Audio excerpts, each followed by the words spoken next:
ഇടക്കാലത്ത് കോളനിവൽക്കരണത്തിൻ്റെ ഭാഗമായിട്ട് പല വിധത്തിലുള്ള പ്രയാസങ്ങളിൽ നാം ആയപ്പോൾ സഹോദര സഭകളെ വിളിച്ചു, ഇതൊക്കെ ഒന്ന് നിലനിർത്താൻ വിളിച്ചു. വന്നു, കയറി. ഉടനെ വിളിച്ചപ്പോൾ അവിടുന്ന് പോകുന്നതും അതിനും പല കാരണങ്ങളുണ്ട്. ഒരു ബാവ കേരളത്തിൽ വന്നു, അദ്ദേഹം അതിദയനീയമായി കൊല്ലപ്പെട്ടു. ആ വാർത്ത അവരറിഞ്ഞു.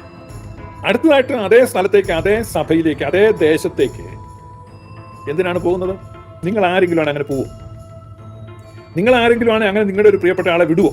ഇവിടെ അങ്ങോട്ട് നന്നാക്കാൻ വേണ്ടി വന്നതാണ് എന്നുള്ള ചിന്ത ചരിത്രം വായിക്കുന്നവർക്കറിയാം എന്തുകൊണ്ടാണ് പോകുന്നതെന്നും, എന്തുകൊണ്ടാണ് പലരും വന്നവർ തിരിച്ചു പോകാതിരുന്നതെന്നും, എന്തുകൊണ്ടാണ് ചിലരെയൊക്കെ നിർബന്ധമായും കയറ്റിവിട്ടത് എന്നും ഒക്കെ ചരിത്രം പഠിക്കുന്നവർക്കറിയാം. ഒറ്റ ചോദ്യമുള്ളൂ. 1665 മാത്രമാണ് അന്ത്യോക്യൻ സഭയുമായി മലങ്കരയിലെ സഭയ്ക്ക് ബന്ധമുണ്ടായതെന്ന് നമ്മൾ മുഖവരയ്ക്ക് ഞാൻ ഇന്ത്യൻ ഓർത്തഡോക്സിന്റെ വാദം എടുക്കുകയാണ്. അങ്ങനെയാണെങ്കിൽ 1665 ഇവിടേക്ക് അബ്ദുൽ ജലീൽ ഗ്രിഗോറിയോസ് ബാവ വന്ന് ഇവിടെയുള്ള സഭയുമായി ബന്ധപ്പെട്ട് വലിയ ഒരു നേട്ടം ഉണ്ടാക്കിയെടുക്കാൻ ഇവിടെ ഏത് തരത്തിൽ എസ്റ്റാബ്ലിഷ്ഡ് ചർച്ച് ആയിരുന്നു അദ്ദേഹത്തിന് ഒരു ഇൻവിറ്റേഷൻ എക്സ്റ്റെൻഡ് ചെയ്തത്?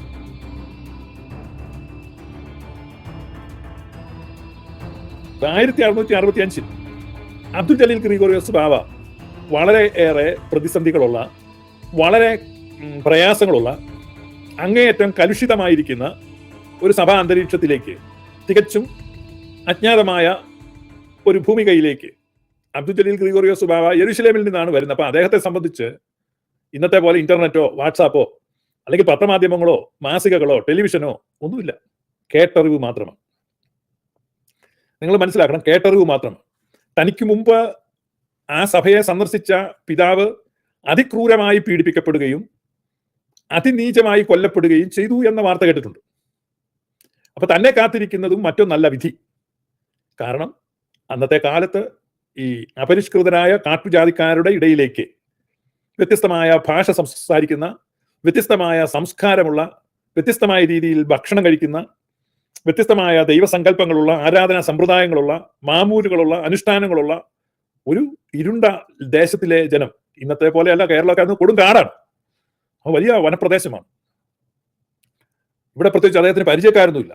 അപ്പൊ തികഞ്ഞ അനിശ്ചിതത്വത്തിന്റെ നടുവിലേക്കാണ് അദ്ദേഹം വരുന്നത്.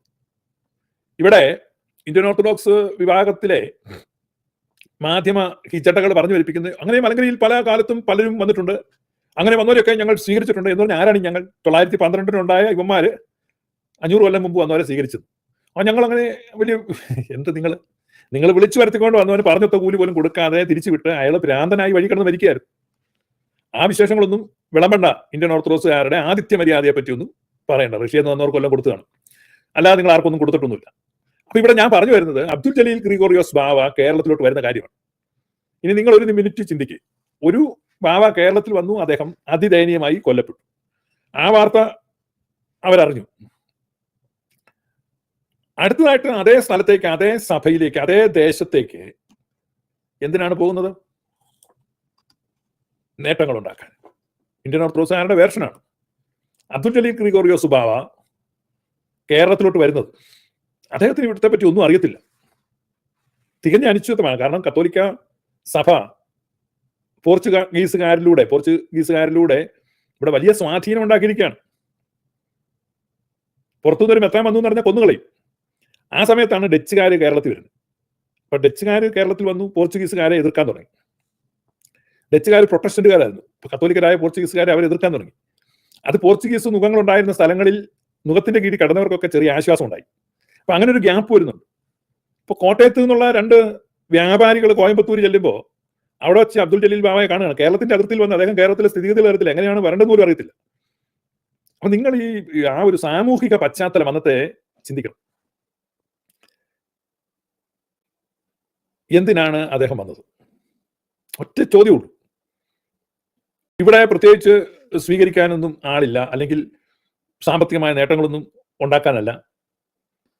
വളരെ അപകടകരമായ ഒരു ഭൂമികകളിലേക്ക്, വളരെ ജീവൻ പോലും നഷ്ടപ്പെടാവുന്ന ഒരു സാഹചര്യത്തിലേക്ക്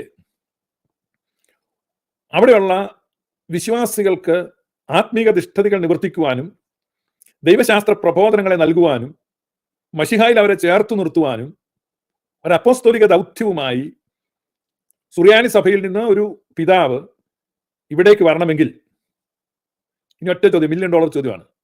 പൂർവികമായി സുറിയാനി സഭയുമായി ഒരു ബന്ധവുമില്ലാത്ത ഒരു വിഭാഗം കാട്ടുജാതിക്കാരെ അന്വേഷിച്ചാണോ അദ്ദേഹം വന്നത്?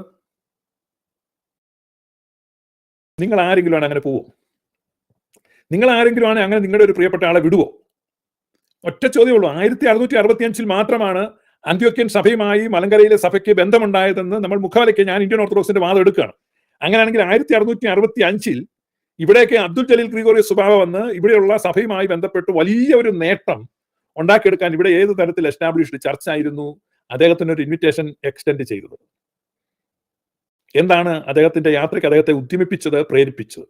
ഏകദേശം 2 വർഷത്തോളം അടുത്ത് കേരളത്തിലെ സ്ഥിതിഗതികളെ പറ്റി വിവരമില്ലാതെ അദ്ദേഹം കേരളത്തിന്റെ അതിർത്തിയിൽ താമസിച്ചു, കേരളത്തിലോട്ട് വരാതെ. അന്ന് കേരളം രൂപപ്പെട്ടിട്ടില്ല, ഇനി അത് പറഞ്ഞാലും വരരുത്. ഞാൻ ഇന്നത്തെ ഒരു ആശയത്തിൽ പറയുന്ന മലയാള നാട്ടിലേക്ക് അല്ലെങ്കിൽ മലങ്കരയിലേക്ക് പ്രവേശിക്കാതെ അദ്ദേഹം കോയമ്പത്തൂരിൽ വന്നു നിന്നു.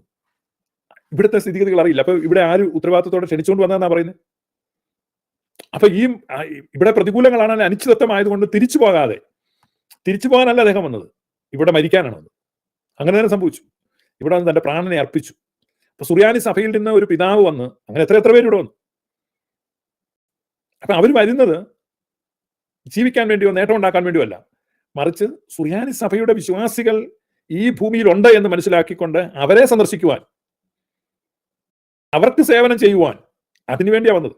അപ്പൊ 1665 ആദ്യമായിട്ട് അന്ത്യോക്യയിൽ നിന്നൊരു പിതാവ് കേരളത്തിൽ വന്നു എന്ന് പറഞ്ഞു പരത്തുന്ന എത്ര വലിയ നന്ദികേടാണ്. കാരണം എന്തിനാണ് ഈ 1665 തികച്ചും അശാന്തിയിലും തികച്ചും അസ്വസ്ഥതയിലും കഴിയുന്ന, അനിശ്ചിതത്വത്തിന്റെ നടുവിൽ കഴിയുന്ന ഈ മലങ്കരയിലേക്ക് മറ്റൊരു സഭയിൽ നിന്ന് ഒരു പിതാവ് വരുവോ? എന്തിനാ വന്നത്? സ്വന്തം സഭയാണെങ്കിൽ മാത്രമേ വരുള്ളൂ, സ്വന്തം ആളുകളാണെങ്കിൽ മാത്രമേ വരികയുള്ളൂ. സ്വന്തത്തിലേക്ക് മാത്രമേ അങ്ങനെ റിസ്ക് എടുത്ത ആളുകൾ പോകത്തുള്ളൂ. അപ്പൊ അത്രമാത്രം റിസ്ക് ഉള്ള, അത്രമാത്രം കലഹവും കലാപവും നടക്കുന്ന, തികച്ചും അജ്ഞാതമായ ഈ ഭൂമികയിലേക്ക് അദ്ദേഹം വന്നു എന്ന ഒരൊറ്റ ഫാക്റ്റ് മതി അതിനു മുമ്പുള്ള മലങ്കരയിലെ സഭ പരിശുദ്ധ അന്ത്യോക്യ സിംഹാസനത്തിന്റെ കീഴിൽ ആയിരുന്നു എന്നതിന്റെ തെളിവ് ലോജിക്കൽ എവിഡൻസ് ആണ്. അല്ലെങ്കിൽ ലോജിക്കലി എന്ത് കാരണത്താലാണ്, എന്താണ് അബ്ദുൽ ജലീൽ ഗ്രിഗോറിയോസ് ബാവ തിരുമേനിയെ മലങ്കരയിലേക്ക് വരാൻ പ്രേരിപ്പിച്ചത്, പ്രലോഭിപ്പിച്ചത്, അല്ലെങ്കിൽ പ്രതിഫലമായി അദ്ദേഹം കിട്ടുമെന്ന് കരുതിയത് എന്താണ്? ആ ചോദ്യത്തിന് ഉത്തരം പറയണം, ലോജിക്കലായിട്ട് ഉത്തരം പറയണം. അതായത് നിങ്ങൾ ഈ കള്ളത്തരം പറയുമ്പോൾ അത് ലോജിക്കൽ സസ്റ്റൈനബിലിറ്റി ഉള്ള വാദങ്ങൾ വേണം വെക്കാൻ. ഇത് നിങ്ങൾ പറയുന്നു, അത് ആദ്യമായിട്ട് ഇങ്ങനെ അന്നാ വന്നത്, പുള്ളി വന്നേ പിന്നെ അന്ന് നമ്മളിങ്ങനെ, പുള്ളി എന്തിനാ വന്നത്? അത് പുള്ളി ഇങ്ങനെ വരുന്ന വഴിക്ക്, എങ്ങോട്ടും വരുന്ന വഴിക്ക്, ഇന്ത്യൻ ഓർത്തഡോക്സ് ആരാ നീ ഉത്തരം പറ. നീ ചുമ്മാ എന്താ വെച്ചാൽ അതൊന്നും കള്ളച്ചരിത്രം പറഞ്ഞിട്ട് കാര്യമില്ല. അത് ഞങ്ങളിവിടെ നല്ലൊരു സഭ ഉണ്ടായിരുന്നു, അബ്ദുൽ ജലീൽ എന്ന് പറഞ്ഞ ഒരുത്തം വന്ന് ഞങ്ങളെല്ലാം കൂടെ, ഏത് അബ്ദുൽ ജലീൽ എന്ന് പറഞ്ഞ ഒരുത്തം വന്ന് ഞങ്ങളെല്ലാം കൂടെ, നിനക്ക് എന്തുകൊണ്ട് ഉണ്ടായിരുന്നു? അത് ഞങ്ങൾ ഭയങ്കര, നിങ്ങൾ എന്തായിരുന്നു? അപ്പൊ ഇത് കള്ളത്തിൽ ജനിച്ച്, കള്ളം കുടിച്ചും കള്ളം ഭുജിച്ചും കള്ളത്തിൽ വളർന്ന ഒരു വിഭാഗം നുണ തന്നെ പറയും. സീറോ മലബാർ സഭയെ സംബന്ധിച്ച് അവർക്ക് അത്തരത്തിലുള്ള നുണകൾ പറഞ്ഞേ മതിയാവൂ. കാരണം അവർക്ക് കേരളത്തിൽ ജൂറിസ്ഡിക്ഷൻ ഇല്ല കത്തോലിക്ക സഭയ്ക്ക്. അന്ത്യോക്യ സഭയുടെ ഇടയപരിപാലനത്തിന്റെ കീഴിലുള്ള സഭയാണ് മലങ്കര സഭ.